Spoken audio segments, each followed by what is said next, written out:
Крымского экс-прокурора Сергея Хальзева в полночь выпустили из СИЗО, а на утро вручили повестку в суд. Хальзева подозревают в вымогательстве 15 тысяч долларов у экс-депутата Крымского парламента Василия Ганыша за смену статьи «Госизмена» на менее тяжкую.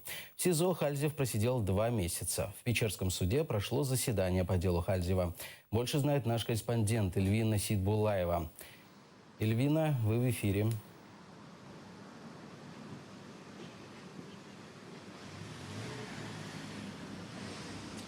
Сергею Хальзеву, экс-прокурору Крыма, продлили срок содержания под арестом еще на 2 месяца или внесением залога около 450 тысяч гривен. А еще вчера в полночь его отпустили из СИЗО, и на свободе он был ночью и днем. На вчерашнем заседании суда прокурор подал ходатайство о продлении срока нахождения под залогом, хотя сам Хальзев находился в СИЗО. И сразу после выхода из СИЗО представители прокуратуры вручили ему повестку. Прошу послушать прямую речь Сергея Хальзева. Клопотання, яке було внесено прокурором,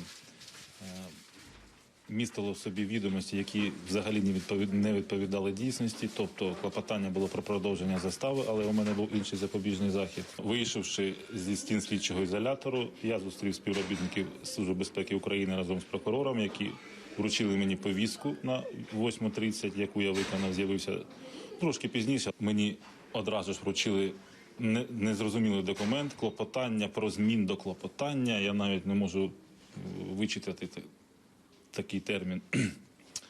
Потім мене викликали ще раз через годину та вже вручили клопотання про обрання запобіжного заходу у вигляді тримання під вартою. Когда проходило заседание суда, прокурор ходатайствовал, чтобы удовлетворили вчерашнее ходатайство о продлении срока содержания Сергея Хальзева под стражей.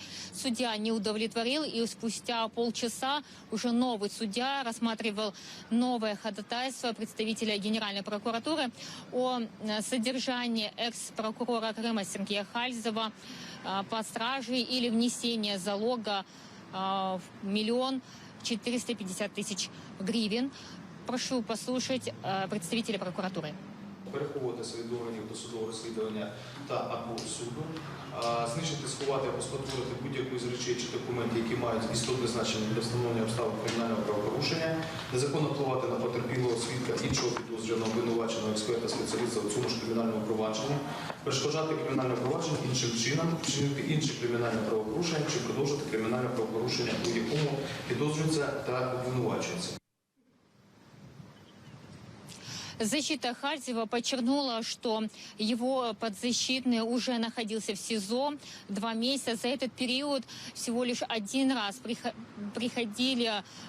проводили следственные действия, а также адвокат отметила, что у Хальзева проблемы со здоровьем. И после того, как судья выслушала 2 стороны, она выступила с решением о содержании Сергея Хальзева по страже или внесения залога около 450 000 гривен. Прошу послушать Хальзева и адвоката. Бо всі доводи, які були викладені, свідчать про те, що він належним чином виконує ті обов'язки, які на нього покладені. А все, що стосується, все, що викладено в ухвалі, це просто загальні фрази, які переписані з КПК, на жаль. Мені обрали запобіжний захід у вигляді тримання під вартою за альтернативним внесенням застави у розмірі 300 мінімальних заробітних плат. Зараз мене знову відправлять до слідчого ізолятору. Перебуваю вже під вартою, але у мене є друзі, родичі, я сподіваюся, що застава буде внесена. Десь 436 тисяч гривень.